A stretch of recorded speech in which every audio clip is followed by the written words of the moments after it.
Salam sejahtera dan selamat datang sekali lagi ke channel ini Current Sphere MY.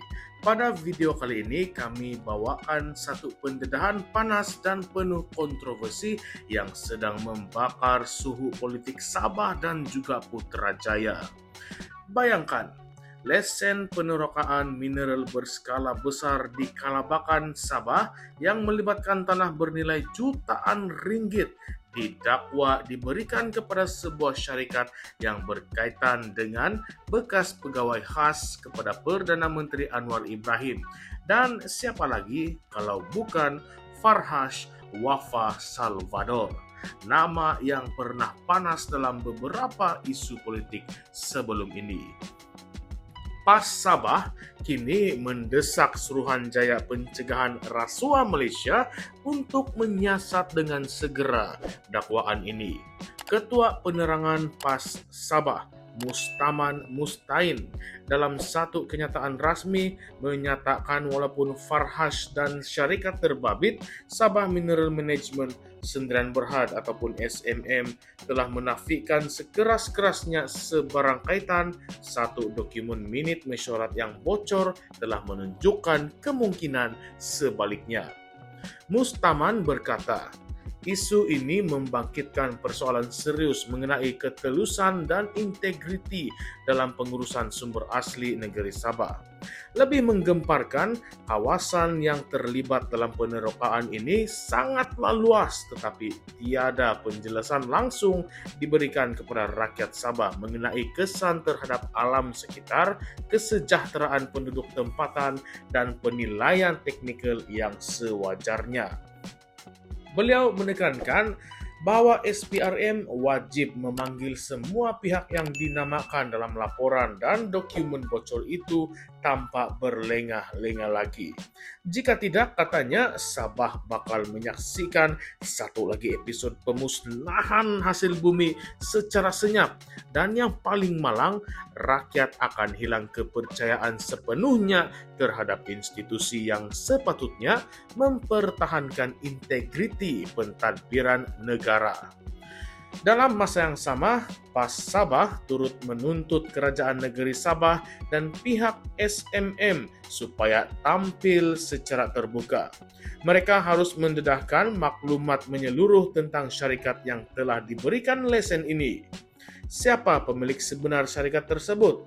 Dari mana datangnya dana mereka? Apa struktur pemilikan dan siapa yang mengawal operasi harian? Lebih jauh lagi, PAS mahukan SMM menjalankan audit penuh dan bebas oleh agensi berkecuali. Bukan audit dalaman ataupun sekadar laporan kepada bos. Mereka memberi amaran sekiranya terdapat sebarang unsur penipuan, manipulasi dokumen rasmi ataupun konflik kepentingan dalam pemberian lesen itu, semua pihak yang terlibat mesti diheret ke mahkamah tanpa kompromi. PAS juga menuntut kelulusan kepada syarikat bernama Bumi Surya Sdn Berhad yang dilaporkan menerima kelulusan awal digantung serta merta. Ini bagi mengelakkan sebarang kerosakan alam sekitar, pencabulan hak masyarakat adat, dan yang paling penting, bagi memastikan tiada urus niaga di bawah meja berlaku sepanjang siasatan berlaku. Ketegasan PAS Sabah dalam isu ini disampaikan dengan jelas melalui kenyataan rakyat Sabah tidak akan terus menjadi penonton dalam urusan yang melibatkan tanah dan hasil bumi negeri ini.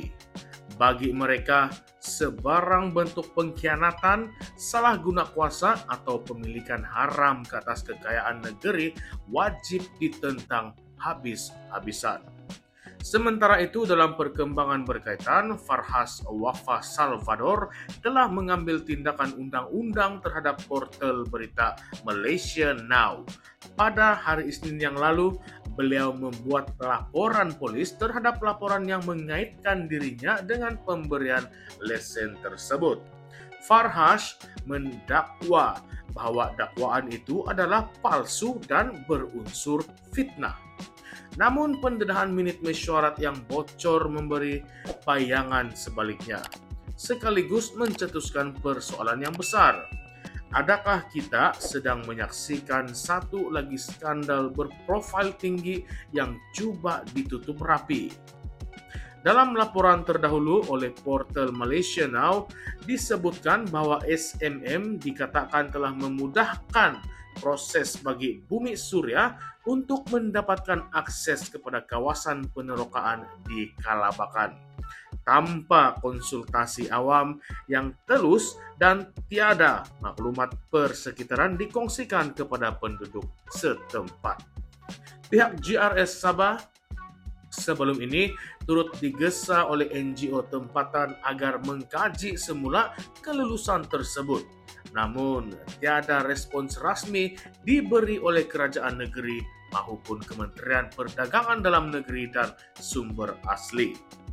Lebih menggemparkan, ini bukan kali pertama Sabah berdepan isu penganugerahan lesen kepada entiti yang dikaitkan dengan tokoh politik dari Semenanjung.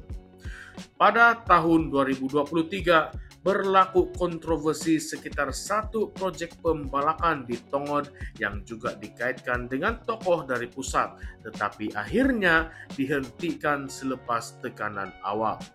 Adakah insiden di Kalabakan ini bakal berakhir dengan nasib yang sama? Atau adakah tangan-tangan gaib lebih berkuasa kali ini? Dan persoalan besar yang timbul sekarang, apakah benar-benar tiada sebarang pengaruh politik dalam pemberian lesen penerokaan ini?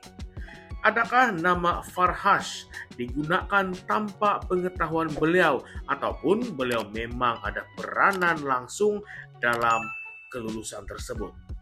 Mengapa kerajaan negeri Sabah begitu berdiam diri? Adakah mereka turut terlibat atau sekadar tertekan di bawah pengaruh Putrajaya? Jika benar tiada salah laku, mengapa audit bebas masih belum dijalankan sehingga kini? Lebih membimbangkan, adakah Sabah akan menjadi ladang pelaburan rahasia kepada elit politik Semenanjung yang menggunakan syarikat proksi untuk mengaut hasil bumi negeri, sementara rakyat Sabah kekal miskin, tanah tergadai, dan hutan juga musnah? Apakah tindakan SPRM akan cukup bebas dan telus kali ini? Atau adakah siasatan ini akan senyap begitu saja seperti kes-kes lain sebelum ini? Dan lebih mencurigakan, adakah ini permulaan kepada lebih banyak konsesi dan tanah rizab Sabah yang akan jatuh ke tangan luar jika rakyat dan pemimpin negeri terus diam? Sahabat-sahabat saya semua, apa pendapat Anda tentang isu ini? Adakah ini satu lagi kisah pengkhianatan terhadap Sabah? Patutkah SPRM siasat secara besar-besaran? Perlukah kerajaan Sabah digesa menjawab segera atau adakah mereka sedang menutup sesuatu? Kongsikan pandangan Anda di ruangan komen di bawah, kami akan baca setiap komen Anda. Dan jangan juga lupa untuk like, subscribe, dan tekan lonceng notifikasi supaya tidak terlepas pendedahan seterusnya. Karena di sini, di Currents via MY, kami akan terus bongkar apa yang tersorok. Kami akan terus lawan demi kebenaran. Salam sejahtera semua, salam perjuangan, dan salam reformasi. Sekian sahaja semua. Terima kasih.